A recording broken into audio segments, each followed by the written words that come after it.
Thanks for joining us. Dustin Grove here with meteorologist Sean Ash. Did you get an extra hour of sleep over the weekend? Well, that 11-inning Game 7 took it away from me. What a game. It was something. What a World Series. Yes. Yeah, good stuff. Some decent weather out there, too. Sunshine, definitely colder out there. Yeah. We had a chilly start this morning. We're going to recover nicely this afternoon, and we're going to be going up, and we're going to be going down, we're going to be going up. Buckle up. Here we go, friends. So let's start with today. If you were outside at all this weekend, you know we had the cloud cover. We had that brisk wind, and now we've got a sunny fall day here that we're enjoying.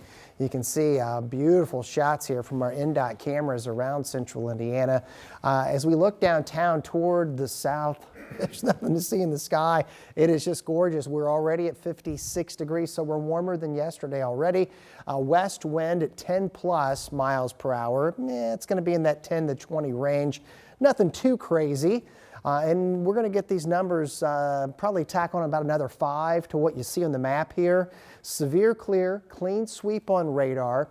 You take this map and compare it to 24 hours ago, and we're running at a good 5 degrees warmer than that pace that brought in 55 on Sunday afternoon. So we're going to forecast daytime highs close to 60 degrees.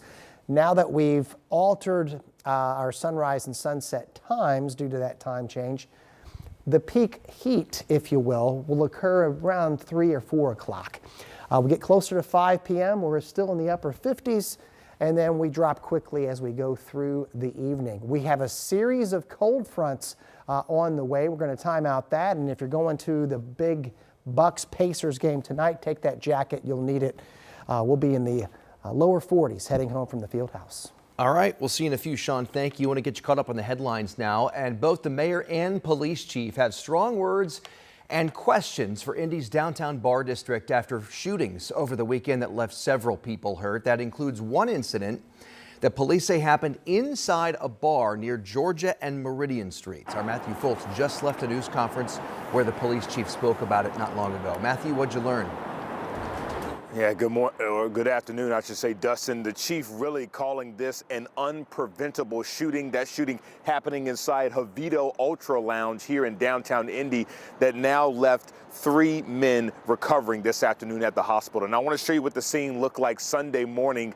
This is when Metro Police arrived on scene in response to this shooting just before 2 a.m. Sunday morning. Metro Police say once they got on scene, they found 2 men with gunshot wounds who were later transported to the hospital. Shortly after, another man drove himself to the hospital on his own with gunshot injuries. This afternoon, Metro Police again trying to figure out exactly how guns ended up inside this lounge. Take a listen. But I have some significant questions about how weapons got into that bar. If you say that you have security and that you're doing pat downs or you're using wands, there was at least 3 guns in there. One was on one of the security guards employed by the business. One was recovered from one of the victims at the hospital. And obviously there's one gun we have not recovered.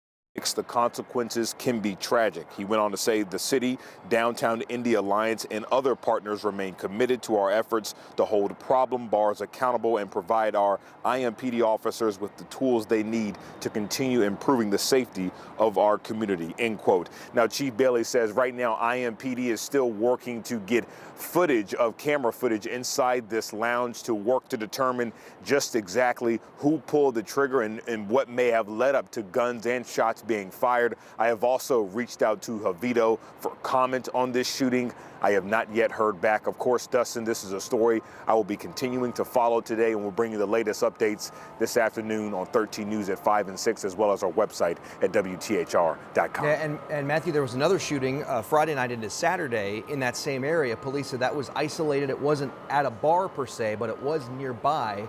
And I know the chief also briefly spoke about that. We'll look forward to learning more coming up starting at 4 o'clock, Matthew. Thank you. We've also learned more about a double shooting in another part of the city over the weekend involving 2 teens.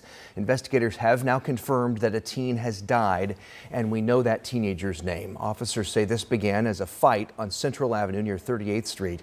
They found 2 teen boys who'd been shot, one near a vehicle, the other inside of it. Medics took both to the hospital. SWAT officers were also called to that scene. Police said neither was expected to survive, and 17-year-old Yona bin Jeffers Telfair died this morning. We've learned 2 people were taken into custody, but police have not made any arrests. We'll certainly keep an eye on that one. New at noon, investigators are now ruling a man's death a homicide. 24-year-old Wilson Estride was shot on April 9th on Temple Avenue near East New York and North Rural Streets. This is video from that scene. It's on Indy's Near East Side. He was taken to the hospital in critical condition and died from his injuries August 10th. About a month after the shooting, officers arrested 2 teens in connection with that incident. Now the Marion County Coroner's Office is ruling Estride's death a homicide. A Henry County police officer is recovering today after a serious crash over the weekend. This happened around 6:45 yesterday morning at State Road 38 and Mechanicsburg Road. That's about 10 miles northwest of Newcastle. Investigators say the Katie's police officer was stopped on the side of the road. They say Officer Douglas Barker Jr. was standing outside of the car when the car was struck from behind by a woman driving an SUV. Barker was seriously hurt, flown to IU Health Methodist Hospital here in Indianapolis. He is stable. The woman was taken to IU Health Ball Memorial Hospital in Muncie with what police describe as non-life-threatening injuries.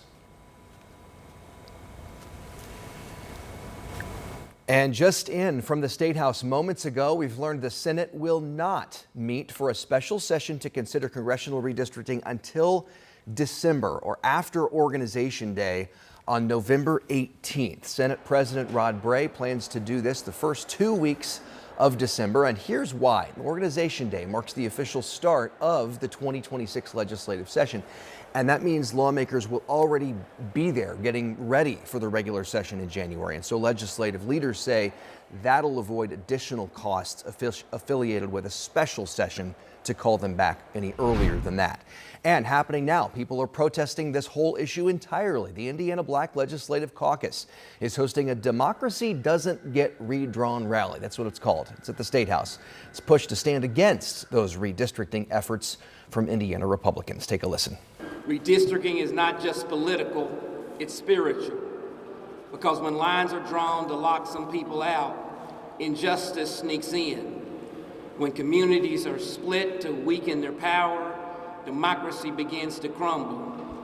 When our leaders forget that the people are the true source of power, we must remind them respectfully, powerfully, and persistently that the people's house belongs to the people.